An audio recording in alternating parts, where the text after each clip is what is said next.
সম্মানিত সাংবাদিক বন্ধুগণ, আইন শৃঙ্খলায় নিয়োজিত আইন শৃঙ্খলা বাহিনীর সম্মানিত সদস্যবৃন্দ ও একান্ত উপস্থিতি ছাত্র জনতা, আসসালামু আলাইকুম ওয়া রাহমাতুল্লাহি ওয়া বারাকাতুহু। সংগ্রামী উপস্থিতি, আমরা অত্যন্ত দুঃখ ভারাক্রান্ত হৃদয়ে এখানে উপস্থিত হয়েছি।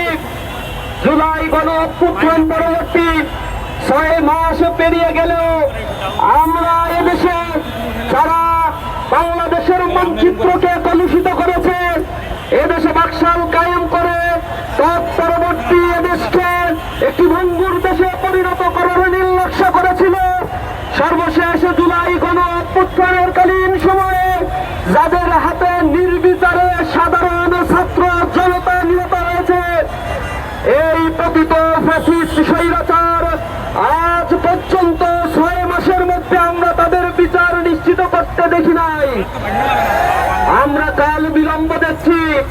আমরা হুঁশিয়ার করে দিতে চাই, অনতি বিলম্বে এই ফ্যাসিবাদের বিচার এই বাংলার মাটিতে কার্যকর করেই পরবর্তী কোন নির্বাচনের দিকে সরকারকে যেতে হবে। আপনারা লক্ষ্য করেছেন, বিগত 15 বছরে শুধুমাত্র দেশের টাকা বিদেশে পাচার করেছেন 240 বিলিয়ন ইউএস ডলার তারা দেশের থেকে পাচার করেছে। কত টাকা যে তারা লুটপাট করেছে, লুণ্ঠন করেছে, তার কোনো হদিস নাই। জনগণকে উন্নয়নের মহাসড়কে উঠিয়ে দিয়ে এ জমিনের প্রতি ইঞ্চি মাটিতে তারা লুটতরাজ, হত্যা, গুম আর খুনের রাজত্ব কায়েম করেছে। এ দোষরদের বিচার আমরা অনতিবিলম্বে দাবি করছি।